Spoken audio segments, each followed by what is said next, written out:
The Caravan Channel. Sponsored by Adrian Flux Insurance.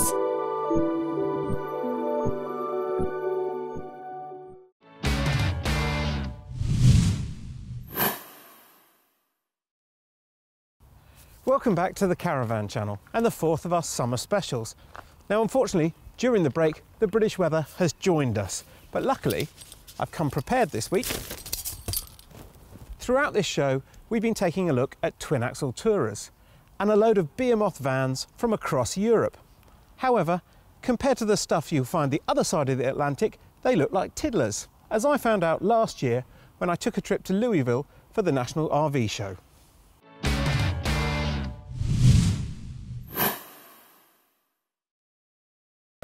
Welcome to Louisville, Kentucky for the 52nd Annual National RV Show. This place is massive. Even if you're used to the NEC show in the UK, you'll be blown away by the scale of this event. And not only that, it's completely different to anything we're used to in the UK. I've got my GoPro camera with me today, and I'm going to walk you around the show, show you a few things to see. The RV Industry Association attracts more than 7,500 traders to its annual show of strength every December, and the market is still growing, with RV sales in 2015 expected to top 360,000, the majority of which will be trailers and fifth-wheelers. And of course in America, big is best. It's easy to accuse the heavy, dated-looking trailers on show in Kentucky of being dinosaurs, but look harder and there's still plenty of innovation.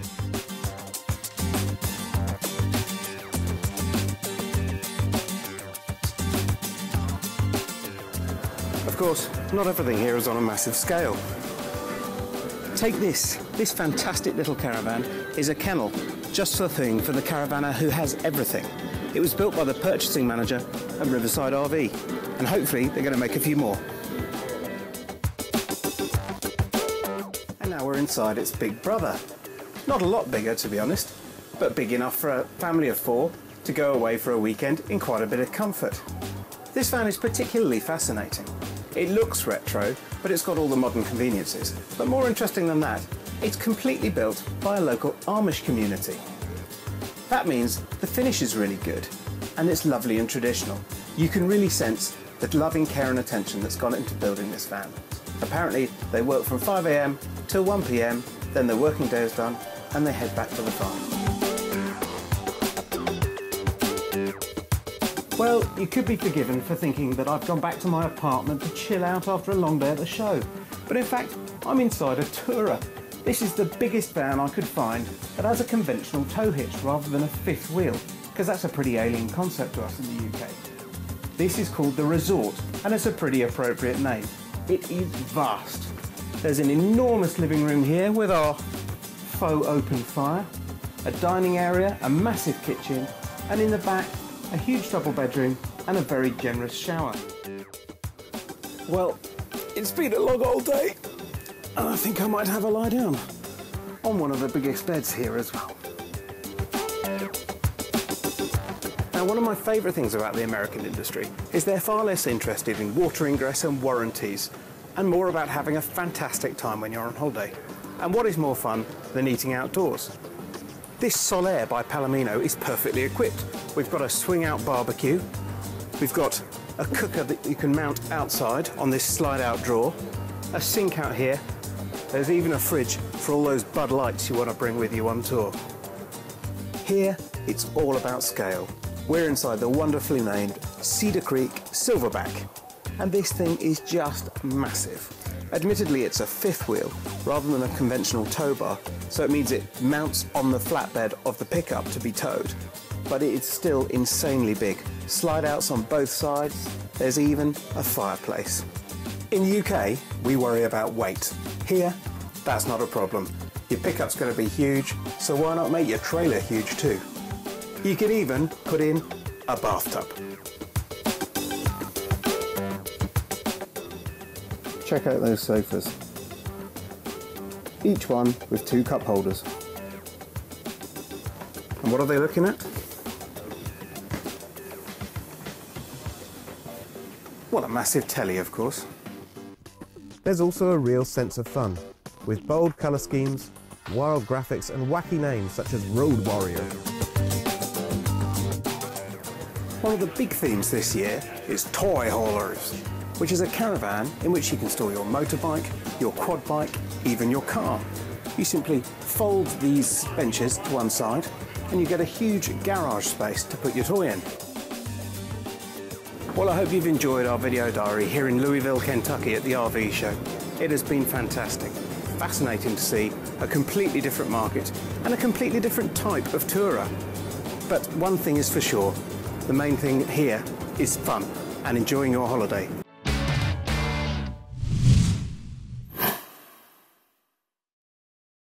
Only in America.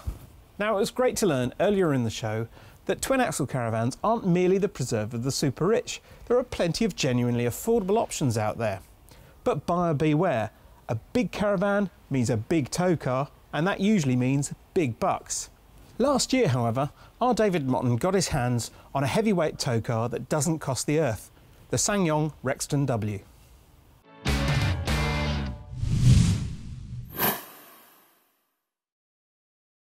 They don't make them like this anymore. Well, SsangYong does, but the Rexton W is just about the last of the big budget 4x4s. These days SUVs are getting ever more expensive and ever lighter. Does that make the Rexton the true successor to the likes of the original Kia Sorento? It has the right spec on paper. The curb weight is over 2 tons and the legal towing limit is 3,000 kilograms, so it makes a sensible match for just about any tourer. There's a healthy 128 kilogram nose weight limit, and the car can go from rear-wheel drive to four-wheel drive at the twist of a switch. The price is right too. You can buy a Rexton W for $21,995, although the model we're testing, the range-topping EX Auto, costs £25,995. That's significantly less than you'd pay for a new Kia Sorento or Hyundai Santa Fe with a similar level of specification. So, is the Rexton the bargain it appears to be? Yes and no. The new Rexton W's 2-litre diesel is much quieter and more refined than the gruff engines fitted to earlier versions, but it has its work cut out towing a big tourer. Hitched up to a Sterling Elite Searcher, the SsangYong pulled from 30 to 60 in 19.1 seconds. Put it this way, you won't be holding up traffic, but it will take a long straight stretch of road if you need to overtake anyone. On the plus side, the 5-speed Mercedes-Benz automatic gearbox changes gears smoothly. At speed, the Rexton doesn't feel as secure and steady as the best big tow cars. It's not unstable as such, but you do need to make the odd steering correction to stay straight and true. In an emergency manoeuvre, the Rexton is easily unsettled, rolling heavily and feeling short of grip. Vague steering doesn't help the driver place the car precisely. It's a long way off the standard set by more modern large 4x4s. Ride comfort is another weakness. The suspension isn't controlled enough over dips and crests, but you really feel big bumps with a thump. It may not drive with much polish, but the Rexton W is a practical car. With seats 6 and 7 upright, there's not a whole lot of space, but fold them away and luggage room is generous. The middle row also folds flat, creating a long and wide load area. Those up front have reasonable head and legroom, but the Rexton's finish betrays its budget price tag. There's a long list of standard equipment though, including leather upholstery, cruise control, climate control and 18-inch alloy wheels.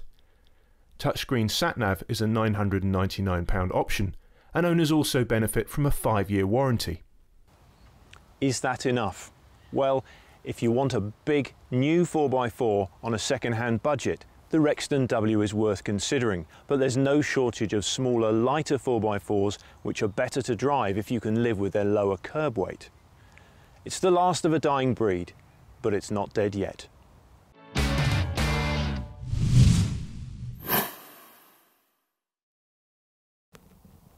So you've chosen your caravan, you've picked your tow car, but how confident do you feel about hitting the road with a combination that takes up the best part of 40 feet?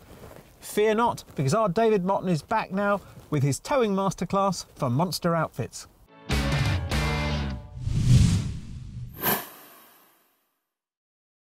Staying safe when towing is a question of good preparation, concentration and staying calm in the unlikely event anything goes wrong.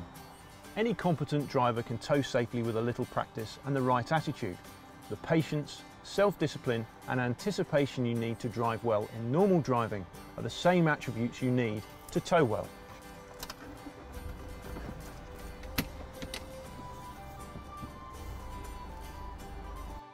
Of course, you need to make some allowance for the extra weight, length and width of the Caravan behind you, but it's not hard to do. Overtaking needs anticipation and patience. Even a powerful car like this Mitsubishi Outlander will accelerate much slower with a Caravan behind it. Don't crowd the vehicle you want to overtake. Instead, stay back so you can have a clearer view of the road ahead and spot a safe gap in oncoming traffic. Remember to keep checking your mirrors and be aware that other traffic may try to overtake you. Select the right gear for strong response from the engine, generally at least one gear lower than you would use when cruising at the same speed. Pull out to overtake only when you are sure you have enough space to comfortably complete the manoeuvre. Be ready for any buffeting or turbulence as you pass by, especially when overtaking an HGV or coach. Always allow for the extra length of the trailer and don't move back until you are well past the overtaken vehicle. If in doubt, don't overtake, and remember, the speed limit when towing is 50 miles per hour on single carriageway roads unless the posted limit is lower. On dual carriageways and motorways, the limit is 60 miles per hour. Braking also needs care when towing. Stopping distances increase compared with regular driving, so leave more space between your Mitsubishi and the vehicle in front. Anticipation is key. Don't just look at the road right in front of you, but well ahead. Keep your eyes peeled for any brake lights, hazards, junctions, anything which might cause you to slow down, and be ready to brake in good time. Snaking can be a frightening experience, and it's easy to panic if you don't know what to do. If you notice the Caravan swaying behind you and tugging at the back of the car, gently ease off your Mitsubishi's throttle and relax your grip on the wheel. The car and Caravan will gradually slow and the snaking will stop. Don't accelerate to try and pull the outfit straight. This will only make things worse. Thankfully, so long as car and Caravan are matched carefully, loaded correctly and towed properly, snaking is very rare. These days there are modern stability systems on the car and on the Caravan which help make snaking a very rare event. To be honest, towing is the safest it's ever been. Staying safe when towing is a question of concentration and attitude. Allow for the extra length of the trailer and only overtake when you are certain it's safe to do so. Leave extra room for braking, and if the outfit becomes unstable, slow down gently with a relaxed grip on the wheel.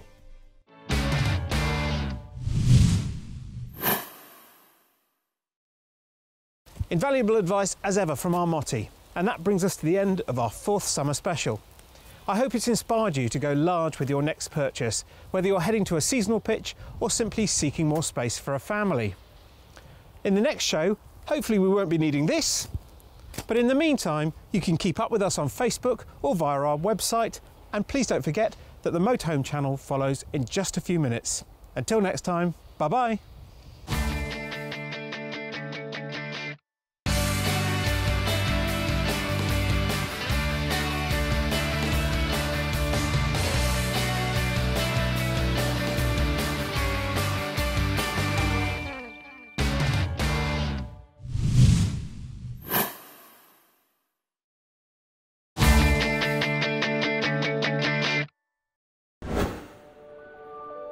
Adrian Flux Insurance, proud sponsors of the Caravan channel.